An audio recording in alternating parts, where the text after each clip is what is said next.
Hello, I'm Alan Chatting. I'm the author of Evolution and You, and I want to talk to you about being a chooser in relationships today. Now, an awful lot of people don't choose their relationship.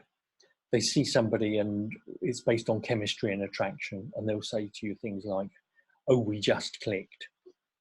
Well, that's okay. But how many people do you know who had a chain of disastrous relationships based on "we just clicked"? So I suggest to people who come to me, as clients, that they think about being a chooser rather than it just being automatic and instinctive, because that's all right for mating, if you like. But if you want a long-term relationship, sometimes a bit more thought has to go into it. So my suggestion usually is they make a list of their requirements.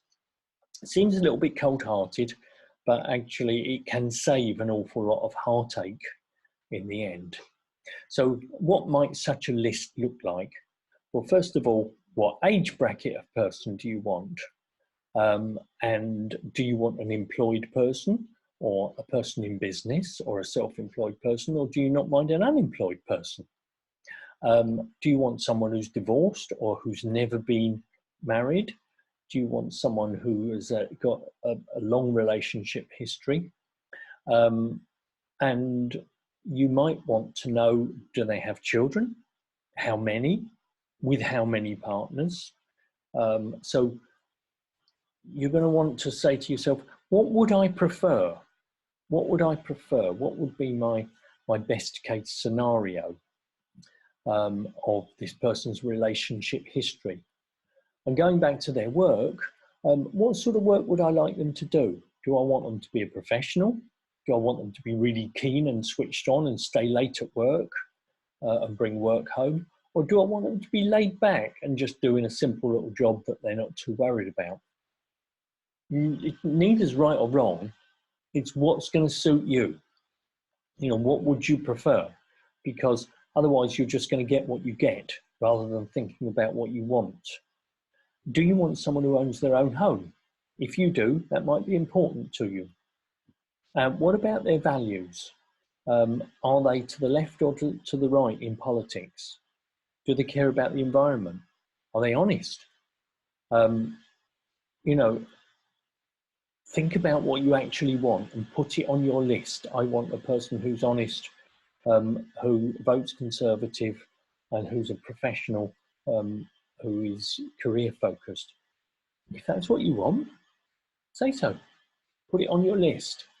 You're more likely to get it if you're actually looking for it than if you're not looking for it. So will they have children? Do you want someone who's child-free, or someone who's got grown-up children, someone who's got young children?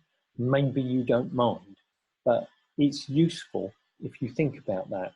And if you want children, you need to be thinking about the age and stage of the person you want to meet up with. And it may be that someone who's already got kids doesn't want any more. And so make sure that you put on your list wants children if you want children, or doesn't want children if you don't. What kind of person are they? Are they very flexible? Are they good fun? Do they like to go rock climbing and windsurfing? Or do they like sitting in reading a book? And do they tidy everything up in the kitchen, or are they relaxed and leave things lying around? Because these things matter. What would you prefer? What sort of person? And finally, I'm going to throw in a couple that are suggestions.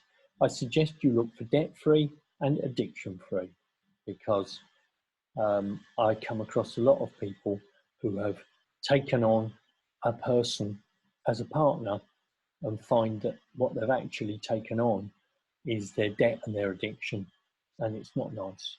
So I would tick those two boxes, please, for your own well-being.